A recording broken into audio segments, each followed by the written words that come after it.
Over the past few days, it has become increasingly clear that something fundamental is changing in the Middle East. What initially looked like another round of military signaling is now beginning to resemble full-scale operational preparation. The United States is no longer merely positioning forces as a warning. It is building the infrastructure required for sustained military action against Iran. This shift matters because the scope of the current deployments goes far beyond anything that would be necessary for political theater or short-term pressure. Large numbers of American transport aircraft and aerial refueling tankers have been redeployed to Europe, the Gulf region, and key logistical hubs. These aircraft are not symbols. They are the backbone of long-range air operations. Without them, modern air campaigns simply cannot be sustained. Their presence alone suggests that planners are preparing for more than a limited strike. At the same time, naval assets are converging toward the region, and additional missile defense systems are being moved into place.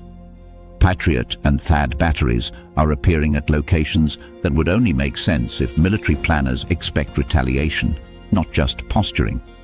Even the activity around Diego Garcia, a remote but strategically crucial base used for long-range bomber operations, points in the same direction. Ammunition stockpiling and transport flights to such a location would be unnecessary unless high-intensity operations were being seriously considered. While this military buildup accelerates, the internal situation inside Iran is deteriorating at an alarming pace. Information emerging from the country is fragmented and difficult to verify in real time, but the overall picture painted by independent sources is deeply disturbing. Reports from opposition networks, international observers, and regional media describe a violent crackdown that has reached a scale rarely seen in recent history. Casualty estimates vary, but several sources now speak of numbers that would place the events among the deadliest episodes of state violence in decades. What makes these reports particularly credible is not just the numbers themselves, but the methods being described. Medical personnel are reportedly being pressured to remain silent or to falsify documentation. Families are said to be forced into signing statements that reclassify victims as regime loyalists or militants in order to retrieve the bodies of their relatives. There are also persistent claims that detainees are being held in large facilities, removed in groups, and later declared dead under vague circumstances. If even part of this is accurate, it would indicate a systematic attempt to erase evidence and control the narrative at any cost. The fact that some religious leaders inside Iran have openly criticized the government adds further weight to these accounts.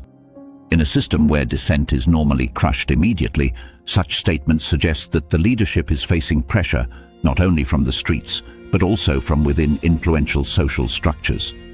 This kind of internal strain rarely remains contained for long.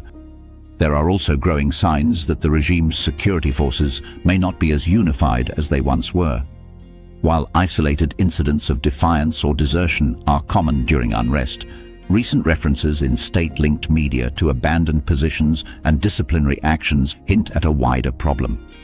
Authoritarian systems depend on the assumption that orders will be followed without hesitation. Once that assumption weakens, even slightly, the balance of power shifts in unpredictable ways. Against this backdrop, developments related to Iran's nuclear program take on new significance. Recent satellite imagery and expert analysis indicate renewed activity at facilities historically associated with nuclear weapons research. Construction efforts appear focused on hardening these sites against air attacks, with reinforced structures and large-scale earthworks designed to absorb explosive impact.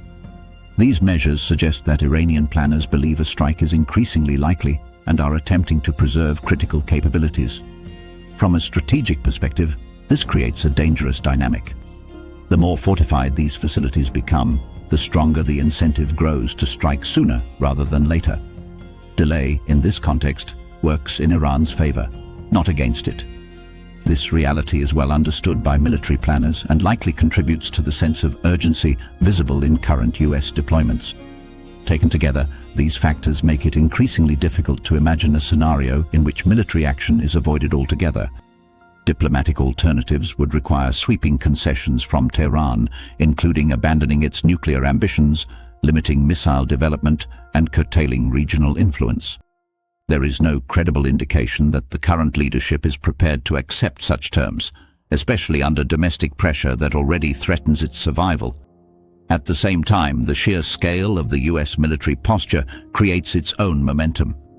Once assets are deployed at this level, the political and strategic cost of not using them rises sharply. Whether delays, logistical constraints, or last-minute negotiations may shift the timing, but they do not alter the underlying trajectory.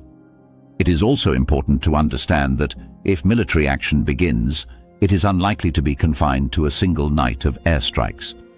The current force structure suggests preparation for multiple waves of attacks, potentially over several days or longer. Such a campaign would aim to degrade air defenses, command structures, missile forces, and nuclear-related facilities simultaneously. In that scenario, markets, governments, and regional actors would have no opportunity to wait out the crisis. The effects would be immediate and global. Iran has already stated that it would respond forcefully to any attack, including threats to disrupt shipping through the Strait of Hormuz. Even partial interference with this choke point would send shockwaves through energy markets and global trade. Israel's role remains deliberately ambiguous, but a direct Iranian strike on Israeli territory would almost certainly trigger a decisive response. Regional states, particularly in the Gulf, face an equally difficult position. Many quietly support efforts to contain Iran, yet open involvement would expose them to retaliation that could devastate key economic centers. When all these elements are considered together, the conclusion becomes increasingly difficult to avoid. The United States appears to be moving toward a military strike on Iran, and the remaining uncertainties are about timing and scale, not intent. Whether this escalates into a short but intense campaign or a longer confrontation will largely depend on how Iran responds once the first strikes occur. What is certain is that this crisis will not remain confined to Iran. It will affect global energy markets, regional security, and international politics in ways that extend far beyond the Middle East. We are entering a phase where miscalculation on any side could have consequences felt worldwide. As always, I'm interested in your assessment. Do you believe a strike is now inevitable, or do you still see a realistic path toward de-escalation? Let me know your thoughts in the comments. If you found this analysis useful, consider subscribing and turning on notifications so you don't miss future updates.